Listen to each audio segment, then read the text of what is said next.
Hey friends, whether you're running SAP, a banking solution, or a gaming service, a simple blip or a pause in your VM's host can cause unintended consequences for your VMs. Now, Azure offers maintenance control for up to 35 days on platform updates that don't require a reboot to give you control over when these updates happen. Shantanu is here to show me how it works today on Azure Friday.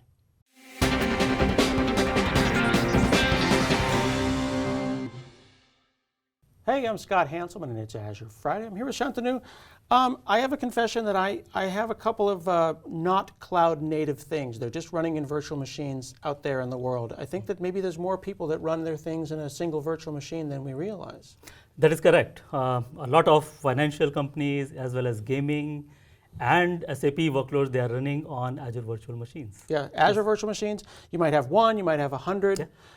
Whether you decide to go and have your systems spread all their traffic across all of these, a blip, 8 seconds, 10 seconds, a minute, it can really change the way the application works and feels, and sometimes it's not acceptable. Yes. I would say the majority of the workloads, VM workloads, they are designed in such a way that they are not really impacted by these types of updates. But there are definitely some ultra-sensitive workloads where even a blip or pause of like few seconds can cause outage on the customer end. So this experience I'm talking about is designed towards those ultra-sensitive workloads. So how do I know if I have that workload? I suspect my blog is not that workload. It may not be. I mean, it has to be really tested, I would say, on what's the tolerance level for each of these workloads. What we have seen is some of the lift and shift workloads, some of the SAP workloads, as well as the gaming workloads, where you are depending on the availability of a single virtual machine, do get impacted. Right, so you don't want the game to pause, and Yes. 8 seconds is an eternity if you're playing a game. That is correct. If you're transferring money or doing something important, you can't have that pause. Yeah. But even if it's only a few seconds or a few minutes, when these pauses happen, what is happening? Why is it paused? I'm taking an update and something's paused. So most of the Azure updates, the platform updates they are zero impact to the hosted virtual machine.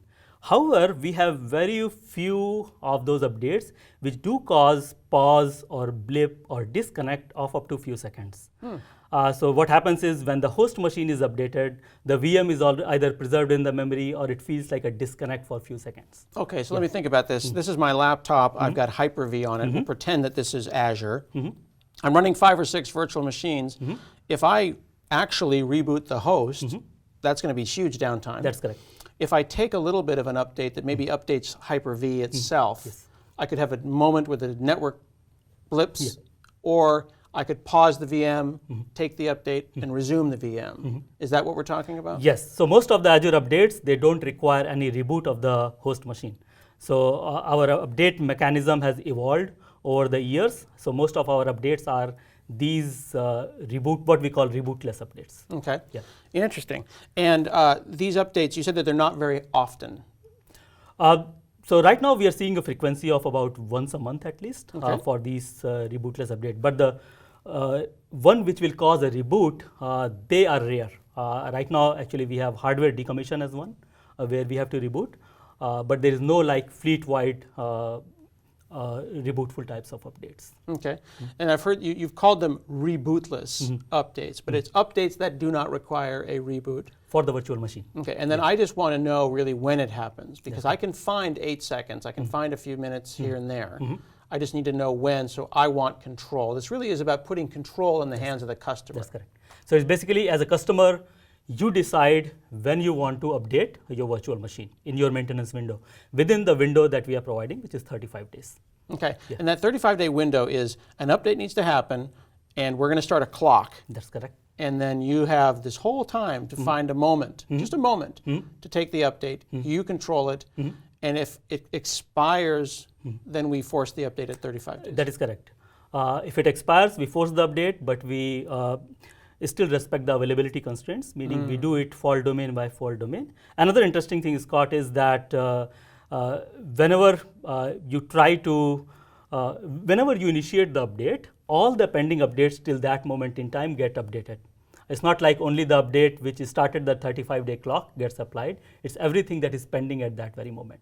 So we apply what is called the last known good build, which has all the updates included at that point of time. Okay, so then if you're saying if the window starts and another, two updates back up against each other, we can do them at the same time. That's correct, all at the same time. Oh, that's nice. So that's why internally we have been calling it batched updates, because we are batching up all the updates and applying it as a bulk.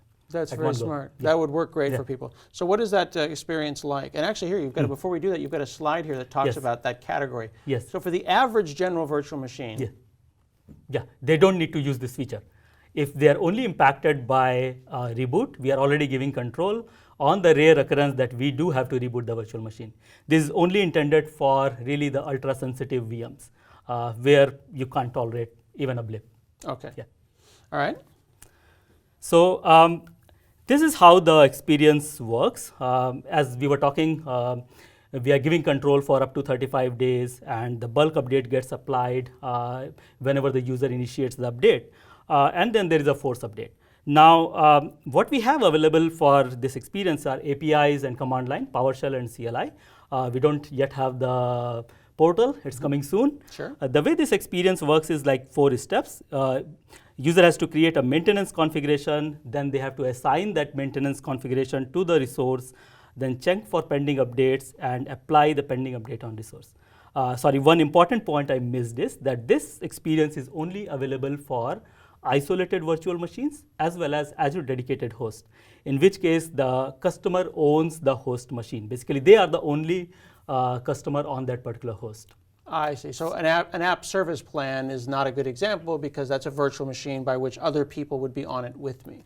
Yes, so if you are on a shared host with bunch of other people, you can't control when it gets updated. The idea is if you are an isolated VM like E64i, something like that, where you are like the single VM on the host machine, or if you are a customer of our new offering, which is Azure dedicated host, where you are the owner of the host machine and you decide which VMs will go on it, then you can decide when to update it. Right, which gets to your original point. If you are sensitive to these kinds of blips, then you would have that offering. Yes, you need to have that offering for getting this kind of control.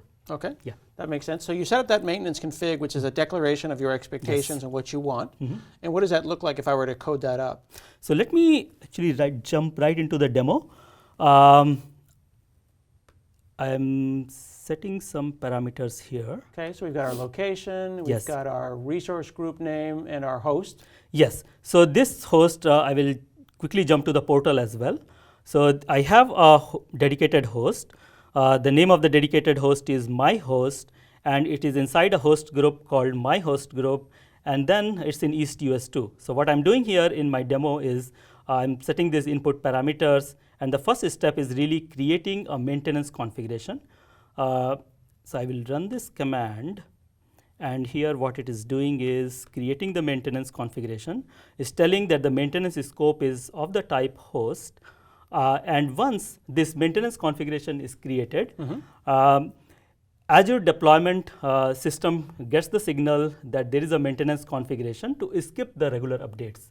And once the maintenance configuration is created, the next step for me is to assign a resource to this maintenance configuration. Okay. So in this case, I had an Azure dedicated host. What I'm doing in this step is assigning that Azure dedicated host named my host to the maintenance configuration that I had created earlier. Now, once I do this, the Azure deployment system, whenever we are deploying, as soon as we find a host machine which has VM which has subscribed to this policy or the maintenance config, we are going to skip that host machine and continue the regular deployment and finish it in our region or cluster. And then as a customer, you decide when it gets updated. So here, because I already had this dedicated host as part of this maintenance configuration, I have some pending updates on it. Usually it will take a while before any pending update shows up, because as I was saying earlier, most of our updates are zero impact. So in this step, what I'm doing is I'm checking if there are any pending updates on my Azure dedicated host. So let's see. So here are some interesting things. So as you can see, there is a pending update with the impact duration in second as 9 seconds, and the impact type is freeze. So the experience that the virtual machine will get is there will be a freeze of 9 seconds when this update is done. And another interesting thing is that there is a not before date. So in the not before date, we are telling what's the max time allowed for people to self-update. Okay, so not before, that's that window, that's That's the correct. 35 days. That Okay. is correct. And I love that you're telling them in seconds, like Yes. we anticipate. You can Yes. prep yourself for roughly 9 seconds, plus or minus, I'm Yes, sure. yes. Impact type is freeze. What are some other impact types that I might see? So we have the impact type as redeploy and reboot as well. So if the update is of type reboot or if it's type redeploy, then it will show up here as well. Okay. Yeah. And after checking the pending updates, what I'm doing in this step is applying all the pending updates on my Azure dedicated host. So as you can see, I initiated this command. What it will do is it will initiate the update, and you can see the status as in progress. It will take usually, it depends on the type of update that is pending on the host machine. Depending on the type, it can take anywhere between 10 minutes to up to even 30 minutes in the rare scenarios. And people can check the status of the apply update by just initiating the commands again. So AZ maintenance apply update has started that. The update is happening. It's probably already happened and the freeze happened, or does it get scheduled for some time? It started it, but within that duration of 10 minutes to 15 minutes, whenever the update finishes, there will be a freeze of that 9 seconds during that duration. Okay. Yes. How careful are we? How much warning do we have to have there? Like, it's not right now for 9 seconds. It's sometime in the next few minutes. Yes. So 9 seconds. Yes. So what we are saying is that once you initiate the update, Right. the update starts happening. But the actual 9-second impact to your VM can be within that duration. Within the window Yes, of the within updates. the- I yes, see. So yes. the update might take some number of minutes. Yes. The VM is doing its thing just Yes, fine. yes. The only time in the freeze is a window within a window. Yes, that's correct. That's very exciting. Yes. Okay. So this is, in a nutshell, that's about it. So the great thing here is that, as I was saying, we are creating the maintenance configuration and we are assigning resources to it. So you can have just one maintenance configuration, you can assign all your resources to it. And then the interesting thing is that this can all be automated in the maintenance window. So what we have observed is that people have usually monthly maintenance window where they do their app updates, or weekly window, whatever the cadence is. So as part of that, they can just issue the apply update command. So all the other things are like a one-time operation where you are creating a maintenance configuration, you are assigning a resource to the maintenance configuration. But as part of their maintenance window, they can just call the apply update command. If there is no update pending, it will be a no op. But if there is an update pending, it will just apply the update. Interesting. So and if they are done. so customers that usually have that maintenance window can just call apply update Yes. cleanly. Yes. And if they were expecting a maintenance window anyway, Yes. they can handle this. Yes. That is So this correct. is very exciting because Yes. they can use this to be informed, they can Yes. use this to plan, but even better, they can just put it in their existing maintenance Yes, windows. and they can forget about then all the other platform updates that are going on, because we are not rolling out any update on their host machines, and as part of their regular maintenance window, they are just calling the apply update command. They don't have to worry if there is something pending, not pending. It just gets applied if there is something pending. Fantastic. Yes. So this feature is supported on Azure dedicated hosts, on isolated virtual machines. correct. And they can check out the blog and the documents that we're going to put into the correct. show notes, and Yes. they can learn all about this. Yes, and one important thing, that this maintenance configuration is also supported across subscriptions and resource group. So you can have very well create your maintenance configuration in one subscription, and then you can use it across your other subscription and everything. It's very flexible. Fantastic. Yes. I am learning all about how to control rebootless platform updates for Azure VMs today on Azure Friday.